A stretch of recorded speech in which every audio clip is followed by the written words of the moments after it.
Imagine this, you're standing in a room full of people. There's laughter, small talk, the clinking of glasses. Everything looks normal, maybe even joyful, but inside you feel like you're behind a sheet of glass, watching it all from a distance. You smile when someone looks your way, you nod, you joke, you perform, but something inside you is absent, like you're playing the role of yourself rather than being yourself. Now picture a different moment. You're alone. The house is quiet. Maybe it's late at night or early in the morning before the world wakes up. And in that silence, a memory hits you like a punch in the chest. Something you thought you'd buried long ago.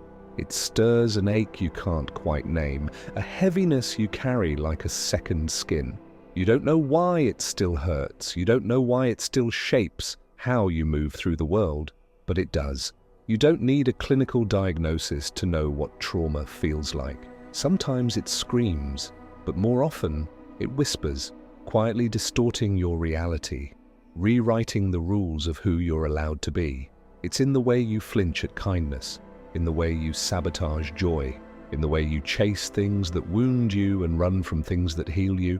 Trauma isn't just a wound, it's a map, a lens, a ghost that haunts not your past, but your identity. But here's the paradox no one talks about. The very thing that shattered you might also be what formed you. It's disturbing, isn't it, that the pain you wish you could forget might be the reason you became who you are, that your resilience was born from suffering, that your empathy was carved out of despair, that your strength came at the cost of your innocence. And so the question arises, not just for you, but for all of us who carry unseen scars. What is the relationship between pain and meaning? Can trauma be more than just something to heal from? Can it be the soil where identity grows? Or is that just a lie we tell ourselves to make sense of our suffering? This question doesn't come with comforting answers. It's jagged, it cuts. But in that discomfort lies the doorway to something deeper, something raw and real. Because the truth is, no one escapes pain. Not you, not me, not the strongest or the most successful.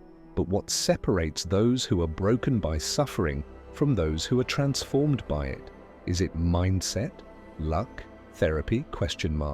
Or is there something more primal at work, a hidden process of psychological alchemy, where the unbearable is transmuted into something sacred? We live in a culture that talks endlessly about trauma, but rarely about what it means. We're told to heal, to move on, to reclaim our power. But maybe the real power comes not from escaping the wound, but from understanding it, from letting it speak, from listening so deeply to our pain that it starts to tell us who we truly are, beneath all the masks we've learned to wear. So ask yourself this: what part of you was born in your darkest hour? What strength emerged when you had no choice but to survive? And what if, just what if, your deepest wound is also your greatest teacher? This isn't about romanticizing trauma. Suffering is not noble. Pain isn't poetry, but perhaps it's a language, and if we're willing to listen, it can guide us to truths we never would have found in comfort, not because we wanted it, but because we endured it. And now, standing at the edge of that internal battlefield, there's a chance, not for forgetting, but for reclaiming, because meaning isn't found in the absence of pain, it's forged in the fire of it. Let's go deeper. You might think trauma is about what happened, the event, the betrayal, the loss, the violence. But here's the truth. No one tells you trauma is not what happens to you. Trauma is what happens inside you. It's the internal wound that festers long after the moment has passed. It's how your nervous system was hijacked, how your story was rewritten without your permission, how, slowly, silently, you started to see yourself not as a person who experienced pain, but as pain itself. Carl Jung once said, "I am not what happened to me, I am what I choose to become." But how can you choose anything when the past is still choosing for you? Let's go deeper. Most of us are walking around with nervous systems stuck in fight, flight, or freeze, not because we're weak, but because we've adapted to survive. That anxiety you feel before speaking up, that need to control every outcome, that inability to trust even when nothing seems wrong. These aren't random quirks. They're echoes of unhealed stories, strategies your psyche developed to stay safe. But over time, these strategies become prisons. This is where psychology meets philosophy, where Gabor Mate meets Schopenhauer, where trauma isn't just about neurons and synapses, but about meaning. Schopenhauer believed that human desire was a source of suffering, that we are creatures driven by endless longing, never truly satisfied. And isn't that exactly how trauma feels? You crave safety, but can't accept love. You want peace, but sabotage stillness. You long for connection, but feel suffocated when someone gets too close. Trauma traps you in paradoxes. You become both the prisoner and the guard, the victim and the villain, the one who was hurt and the one doing the hurting. It's a feedback loop. Pain leads to patterns, patterns lead to identity, identity reinforces pain. And soon you're not just reacting to the world, you're recreating the wound again and again, in relationships, in choices, in silence. Nietzsche said, "He who has a why to live can bear almost any how." But trauma steals your why. It fractures your meaning-making machine. Suddenly the world doesn't make sense anymore, or worse, it does, but in a twisted, cynical way. Trust no one, expect pain, be strong, stay numb. And the worst part, society applauds it. It calls your disconnection independence, your numbness, maturity, your burnout, success. You start to wonder, maybe this is just who I am now. But it's not. It's who you became in the aftermath. Not a flaw, not a weakness, an adaptation, a genius-level survival strategy. But survival isn't the same as living. Viktor Frankl, a Holocaust survivor and psychiatrist, wrote, "When we are no longer able to change a situation, we are challenged to change ourselves." But here's the trap most people fall into. They try to change the symptoms, the anxiety, the depression, the perfectionism, the rage. They put on masks, they chase numbing, they strive, they grind, they pretend. But the root remains untouched, the loss of meaning. Trauma is not just emotional pain, it's existential confusion. It doesn't just say, "I'm unsafe." It whispers, "I am unworthy, I am broken, I don't belong." And those beliefs, those hidden scripts, become the lens through which you see everything. The philosopher Jean-Paul Sartre said, "Man is nothing else but what he makes of himself." But what if the raw materials you were given were pain, abandonment, and silence? How do you create a self from that? How do you sculpt meaning from the rubble? The answer doesn't lie in forgetting the trauma or even in healing it in the traditional sense. It lies in integrating it, owning it, letting it inform you, not define you. Because here's the brutal truth. You will never be the person you were before the pain. That version of you is gone. But something else is possible. Something wiser, more whole, more real. To get there, you must stop asking, "How do I get back to who I was?" and start asking, "Who am I now because of what I've endured?" You must look at your scar, not with shame, but with reverence, because it is both a wound and a map. Carl Jung called this process individuation, becoming whole by integrating all parts of yourself, especially the ones you've rejected, hidden, or demonized. Trauma is not the opposite of growth. It is the invitation to growth, but only if you're willing to stop running, to stop numbing, to sit with your story, to let it speak, because buried beneath the pain is a voice, and it's yours. Imagine a child who touches a hot stove and gets burned. That child doesn't just learn to avoid that stove, they learn to fear the entire kitchen. That's what trauma does. It rewires your brain, not just to remember the pain, but to anticipate it everywhere, all the time, even when the danger is gone, even when you're safe, even when you're loved. And this is where the true cost lies, not in the memory itself, but in the lens it leaves behind. You stop seeing life as it is. You start seeing it as a minefield. Every silence becomes rejection. Every delay becomes abandonment. Every compliment feels suspicious. You don't respond to reality, you respond to your past. This is the first unseen consequence: perception distortion. your trauma becomes the painter of your world, but instead of bright tones and open landscapes, it uses only greys and closed doors. And when that happens, you lose more than trust. You lose possibility. You stop applying for jobs because you already know you'll be rejected. You sabotage relationships because they'll leave eventually. You don't rest because rest feels unsafe. You don't speak because your voice still echoes with shame. And yet, to the outside world, everything looks fine. You show up, you smile, you produce, you perform. But inside, you're on fire, burning in the silence of your own unprocessed pain. This is the second consequence, disconnection from self. Your body is tired, but you can't slow down. Your heart is heavy, but you won't let it break. Your needs are screaming, but you silence them with distraction. Scrolling, shopping, perfectionism, overthinking, achievement. You become a ghost inside your own skin, and you call that functioning. But survival mode is not a life. It's a prolonged freeze state. In this state, even pleasure becomes threatening. Why? Because pleasure is vulnerable. Joy requires presence. Connection requires surrender. And you don't trust any of that anymore. So you build walls. You rationalize your pain. You intellectualize your feelings. You say things like, I'm just not a people person. I prefer being busy. I don't like talking about the past. But underneath is a truth you haven't faced. You're terrified of what you'll find if you stop running. And yet, ironically, your healing depends on it. Let's go deeper.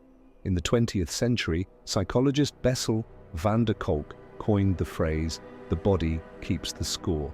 He showed how trauma lives not just in memory, but in posture, breath, immune function, digestion, sleep, even gene expression.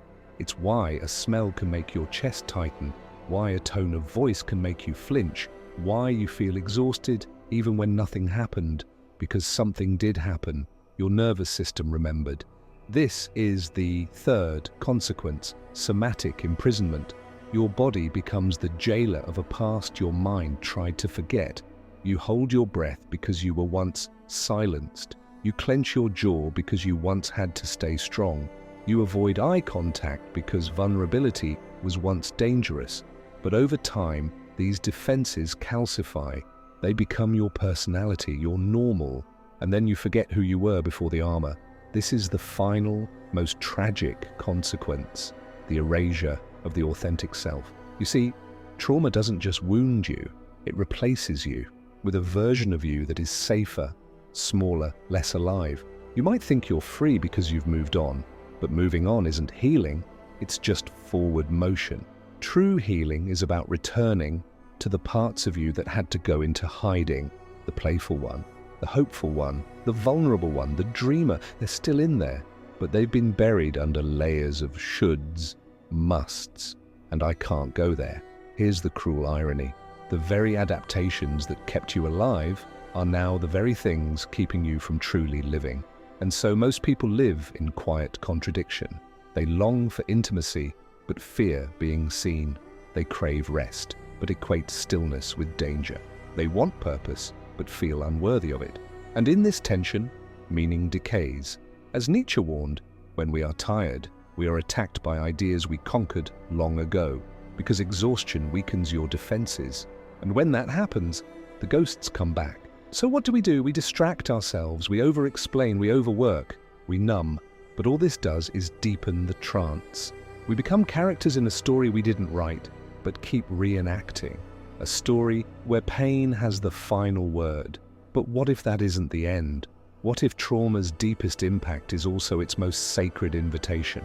An invitation to wake up, to turn around, to face the shadow, to rewrite the script, and not with vengeance, but with compassion. Because the moment you stop seeing yourself as broken and start seeing yourself as interrupted is the moment everything begins to change.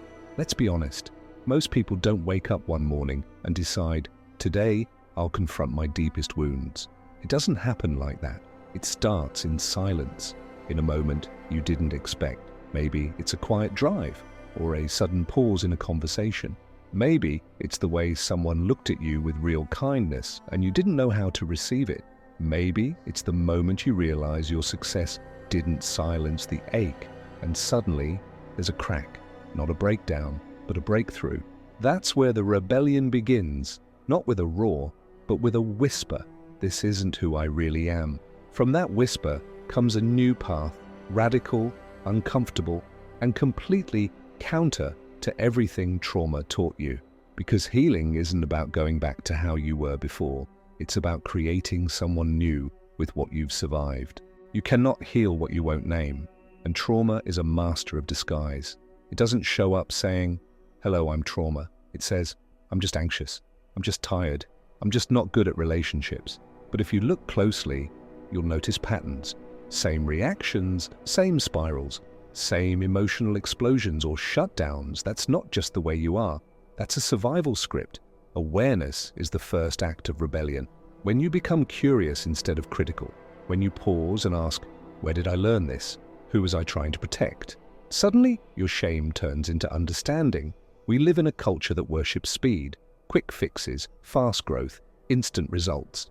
But healing is slow, excruciatingly slow, because your nervous system doesn't trust shortcuts. And that's okay. Think of it like thawing ice. You don't force it. You create the conditions for melting. You rest, you breathe, you feel gently. You begin to notice your own reactions without judgment. You learn to stay in your body instead of fleeing into distraction. And most importantly, you stop performing. You stop editing yourself to be lovable, because real healing requires authenticity. There's no bypassing this. You can't numb selectively. When you shut down sadness, you shut down joy.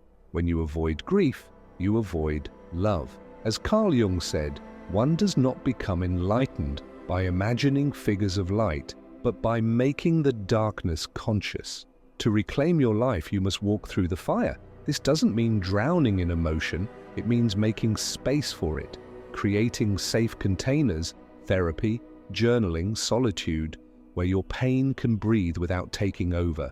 You don't relive the trauma, you reprocess it. You give your body a new ending, one where you're no longer helpless, one where you survived, because you did. You're here, and that matters. You cannot bully yourself into healing. You cannot hate your wounded self and expect transformation. Compassion is not weakness.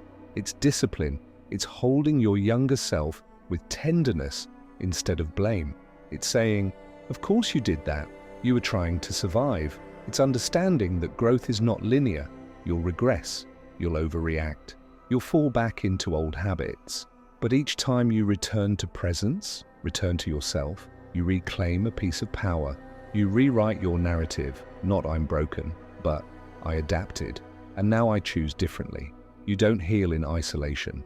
Yes, solitude is sacred, but so is connection. Trauma teaches you to expect harm, manipulation, or abandonment.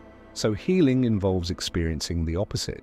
It involves letting people see you, even the messy parts. It involves learning to receive, care, affection, support. This is terrifying, but it's also transformative, because when someone holds space for your pain without trying to fix or flee, something in you begins to shift. You realize safety is possible. You realize love isn't always conditional. You realize you can belong without a mask. And that belonging isn't based on performance, but presence. Trauma tries to define you. It whispers, "You're the anxious one. You're the one no one stays with. You're too much, or not enough." But those aren't identities, they're adaptations, and you're allowed to outgrow them. Healing means asking, who am I without my fear? Who would I be if I trusted my worth? What do I want? Not to avoid pain, but to live fully. You might not know the answers right away, that's okay. This isn't about perfection, it's about permission. To be soft, to be slow, to be new. To say, my trauma shaped me, but it does not define me. Imagine standing at the edge of everything you've ever known, your memories, your beliefs, your identity, and realizing it's all been shaped by pain. Not just influenced, but sculpted. Your reflexes, your defenses, your deepest desires, all wired around what hurt you most. And in that moment, as the realization sets in, so does something even deeper. You are not who you thought you were. Not fully, because for years you've been trying to survive pain, not understand it. You've been trying to outrun it, not listen to what it's been trying to tell you.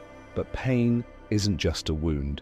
It's a message, a code, a map, one that can lead you to the parts of yourself you had to abandon just to keep going.